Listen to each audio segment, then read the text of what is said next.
రేవంత్ ప్రభుత్వానికి మాజీ మంత్రి శ్రీనివాస్ గౌడ్ సవాల్ విసిరారు. చేతనైతే గన్మెన్లు లేకుండా మంత్రులు గ్రామాల్లోకి రావాలి అన్నారు.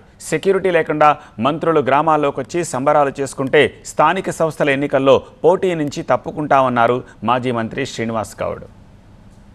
లేకుండా మంత్రులు ఎమ్మెల్యేలు తెలంగాణలో తిరిగి సంబరాలు చేసుకున్న రోజు మేము మీకు దండం పెట్టి మీరే పరిపాలించుకోండి, మేము పక్క తప్పుకుంటాం, ఖచ్చితంగా మీకు పక్క తప్పుకుంటాం. ఇక మీకే గెలిపియండి చెప్తాం. లోకల్ బాడీలో మొత్తం వాళ్ళకే గెలిపియండి భయ్, బ్రహ్మాండంగా ఉంది పరిపాలన. మేము కష్టపడి తెలంగాణ తెచ్చుకున్నది తెలంగాణ అభివృద్ధి గురించి. తెలంగాణ అభివృద్ధి అవుతుంటే మాకెందుకు ఈ లోకల్ బాడీ ఎలక్షన్ మేమే తప్పుకుంటాం.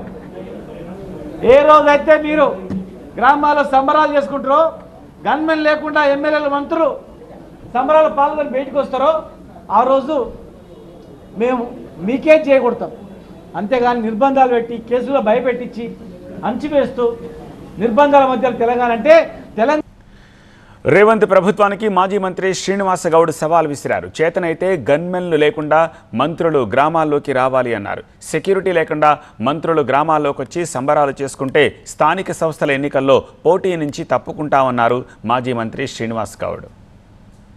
లేకుండా మంత్రులు ఎమ్మెల్యేలు తెలంగాణలో తిరిగి సంబరాలు చేసుకున్న రోజు మేము మీకు దండం పెట్టి మీరే పరిపాలించుకోండి, మేము పక్క తప్పుకుంటాం, ఖచ్చితంగా మీకు పక్క తప్పుకుంటాం.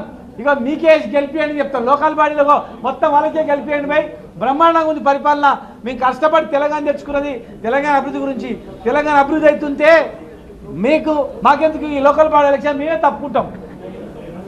ఏ రోజైతే మీరు గ్రామాల్లో సంబరాలు చేసుకుంటారో, గన్మెన్ లేకుండా ఎమ్మెల్యేలు మంత్రులు సంబరాలు పాల్గొని బయటకు వస్తారో ఆ రోజు మేము మీకే చేయకూడతాం. అంతేగాని నిర్బంధాలు పెట్టి కేసులో భయపెట్టించి అంచివేస్తూ నిర్బంధాల మధ్య తెలంగాణ అంటే తెలంగాణ తెచ్చిన కడుపు మంట అవుతుంది.